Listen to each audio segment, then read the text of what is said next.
নমস্কার বন্ধুরা। এবার কৃষকদেরও ইনকাম ট্যাক্সের আওতায় আনা হচ্ছে। ভারত সরকারের পক্ষ থেকে সংসদীয় কমিটিকে এই বিষয়টি জানানো হয়েছে যে এবার কৃষকদের জন্য কঠোর একটি ইনকাম ট্যাক্স আইন আনা হচ্ছে, যেখানে একটা নির্দিষ্ট লিমিটের পরে ইনকাম হলে কিন্তু ওই সমস্ত কৃষকদের ইনকাম ট্যাক্স দিতে হবে। এমনি আপনারা জানেন কৃষি থেকে আয় হচ্ছে সম্পূর্ণরূপে ট্যাক্স ফ্রি ছিল, কিন্তু যারা স্যালারিড ব্যক্তি আছেন তারা জানেন যে 5,000 টাকার নিচে হলে আপনি ITR 1-এ দেখাতে পারতেন, আর 5,000 টাকার বেশি হলে কৃষিজাত ইনকাম সেখানে আপনাকে ITR 2 পূরণ করতে হতো। কিন্তু যেটা 10-এর ক সেকশন অনুযায়ী ভারতীয় ইনকাম ট্যাক্স আইন অনুযায়ী সেখানে কিন্তু কৃষকদের জন্য সম্পূর্ণ ট্যাক্স ফ্রি ছিল। তো সেই আইনের কিছুটা বদল আনতে চলেছে। এই খবরটি প্রকাশিত হয়েছে কয়েকটি ইংরেজি সংবাদ মাধ্যম সহ বাংলা কয়েকটি সংবাদ মাধ্যমে। আপনারা হয়তো অনেকেই দেখেওছেন এই খবরটি। তো বিষয়টা কি সেটা আমরা বিস্তারিত আলোচনা করব, আশা করব ভিডিওর শেষ পর্যন্ত দেখবেন।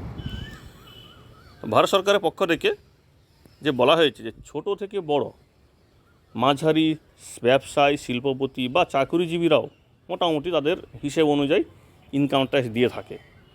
কিন্তু এমন অনেকে আছে যারা এতদিন নিজেদেরকে কৃষক দেখিয়ে বা তারা তাদের আয়কে কৃষিজাত আয় দেখিয়ে সম্পূর্ণরূপে ট্যাক্স ছাড় পেতেন। এই সুযোগটাকেই বন্ধ করতে চলেছে ভারত সরকার, কারণ এই বিষয়ে আরও কড়া মনোভাব নিতে চলেছে কেন্দ্র। তবে একেবারে যে প্রান্তিক খেটে খাওয়া বা যাদের দিন মজুরি করে যারা খেটে খায় কৃষকরা, তো সেই সমস্ত ক্ষেত্রে কিন্তু এই আইনটা তাদের উপর লাগু হবে না বলেই জানানো হয়েছে। সম্প্রতি সংসদের পাবলিক অ্যাকাউন্টস কমিটিকে কেন্দ্র সরকার জানিয়েছে যে নিজেদের আয়কে কৃষি থেকে আয় দেখিয়ে অনেকেই কিন্তু কর ফাঁকি দিচ্ছে। তাদের জন্য একটি জোরালো পরিকাঠামো বানানো হচ্ছে যাতে তারা কর ফাঁকি দিতে না পারেন। আসলে কৃষিজাত আয় থেকে প্রাপ্ত আয়ের উপর যে কর ছাড়া নেওয়া হচ্ছে সেখানে কিছু ফাঁক লক্ষ্য করেছে। অর্থাৎ দেখা যাচ্ছে তারা নিজেদের অন্যান্য ইনকাম, এমনকি অবৈধ যেটা ইনকাম, এটা দুর্নীতিযুক্ত ইনকাম, সেই সমস্ত ইনকামকেও অনেকে কৃষিজাত আয় দেখিয়ে সম্পূর্ণরূপে ট্যাক্স ছাড়ে নিচ্ছে। তো এই বিষয়টিকে নজরদারি করতে গিয়ে ভারত সরকার এবার এই নতুন আইন আনতে চলেছে। অর্থাৎ ধনী কৃষকদের এবার কঠোর তদন্তের মুখেও পড়তে হবে। যারা এতদিন ইনকাম ট্যাক্সে ছাড় নিয়েছেন তাদেরও কিন্তু এবার এই নতুন নিয়মে আসতে হবে এবং তাদের তদন্তের মুখোমুখি হতে পারে। কারণ চাষবাস থেকে অর্জিত যে বার্ষিক আয় 10 লক্ষ টাকার বেশি হলেই তাদেরকে কিন্তু কড়া প্রশ্নের মুখে পড়তে হবে।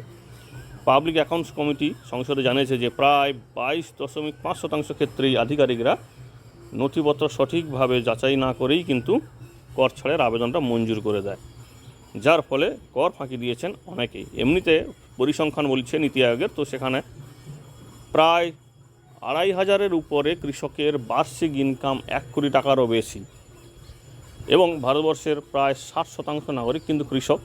কিন্তু এর মধ্যে বেশিরভাগ কৃষকই কিন্তু প্রান্তিক এবং তাদের খুব যে একটা ইনকাম হয় সেটা নয়। কিন্তু কিছু কৃষক থাকে যাদের অবশ্যই ইনকাম ট্যাক্স দেওয়ার দরকার, যাদের কোটি কোটি টাকা ইনকাম হয় কৃষি থেকে, তাদের কিন্তু এই ছাড়টা দেওয়ার প্রয়োজন নেই বলে মনে করছে নীতি আয়োগ বা ভারত সরকার। তো নীতি আয়োগ এর আগে 2017 সালে এইরকম একটা প্রস্তাব দিয়েছিল। তো সম্প্রতি একটি ঘটনা এরকম ঘটেছে, ছত্তিশগড়ে একটা ঘটনা, যেখানে কৃষি জমি বিক্রি করে তার আয়কে কৃষি থেকে অর্জিত আয়ের দেখিয়ে 1.09 কোটি টাকার ছাড় নিয়েছেন। সংসদীয় প্যানেল ওই উদাহরণটি উল্লেখ করে জানিয়েছেন যে আধিকারিকরা ওই নথিপত্র কিছু চেক করেনি, ওইটাকেই ছেড়ে দিয়েছে, কোনো রকম আলোচনাও করেনি, সম্পূর্ণরূপে 1 কোটি টাকার উপরে কিন্তু ট্যাক্স ছাড় নিয়েছে। শুধু তাই নয়, 2017 সালে একটা ঘটনা এরকম ধরা পড়েছিল। একটি রাজ্যের মুখ্যমন্ত্রী, যিনি কিন্তু 1 কোটি টাকার উপর কিন্তু এরকম একটা ট্যাক্স ছাড় নিয়েছিলেন কৃষিজাত আইন দেখিয়ে, কিন্তু আয় দেখিয়ে, কিন্তু তার কিন্তু এই আয়টা এই কৃষি থেকে আয় ছিল না, তার বিজনেস থেকে ইনকাম ছিল। তো এইরকমই অনেকেই কিন্তু এই আইনটার অপব্যবহার করছে, তাই ভারত সরকারের পক্ষ থেকে এই সিদ্ধান্ত নেওয়া হয়েছে। কৃষকদের আয়কর প্রদানের বিষয়টি দেখভালের দায়িত্ব ন্যস্ত করা হয়েছে আয়কর বিভাগের উপর। দেশের সংবিধান অনুযায়ী 1961 সালের যে আইন অনুযায়ী 10-এর ক ধারায় কৃষি থেকে আয় সম্পূর্ণরূপে আয়করে ছাড় দেওয়া হয়েছে। মূলত কৃষি জমি থেকে খাজনা, রাজস্ব হস্তান্তর, চাষ থেকে আয়কে এই আইনের অধীনে আনা হয়েছে। কিন্তু নতুন নিয়মে বছরে 10 লক্ষ টাকা বা তার বেশি আয় করলেই রীতিমতো ইনকাম ট্যাক্স গুনতে হবে ওই সমস্ত কৃষকদের। তো এই বিষয়ে সম্প্রতি আয়কর বিভাগের এক প্রাক্তন আধিকারিক বলেছেন, কৃষি আয়ের উপর ট্যাক্সের উল্লেখ রাজনীতিবিদের ভীতির কারণ ভারতবর্ষের 60% নাগরিক কৃষি ব্যবসা কৃষক বা তারা কৃষির উপর নির্ভর করে। সেই সমস্ত 60% মানুষ কিন্তু তাদের কাছে একটা বড় একটা ভোট ব্যাংক, এটা যেমন একটা ফ্যাক্টর। একইভাবে আর একটি সবচেয়ে যেটা বড় ফ্যাক্টর, সেটা হচ্ছে কি ভারতীয় জলবায়ু আবহাওয়া, সেটা কিন্তু কৃষকদের পক্ষে সবসময়ের জন্য যায় না। বেশিরভাগ বছর দেখা যায় বিভিন্ন রকম খরা, বন্যা বা অত্যাধিক বৃষ্টির ফলে কিন্তু তাদের যে চাষবাস নষ্ট হয়ে যায়, তারা কিন্তু তাদের ন্যূনতম খরচটুকুও তুলতে পারে না।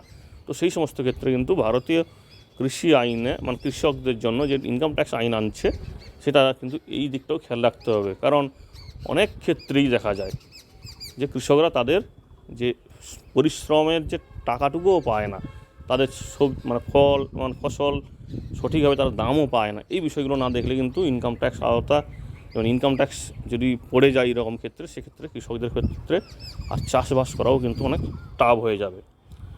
30% কৃষি সংস্থাকে আয়কর আওতায় নিয়ে আসলে সরকারের ঘরে প্রতি বছর রাজস্ব জমা পড়ে প্রায় 50,000 কোটি টাকা।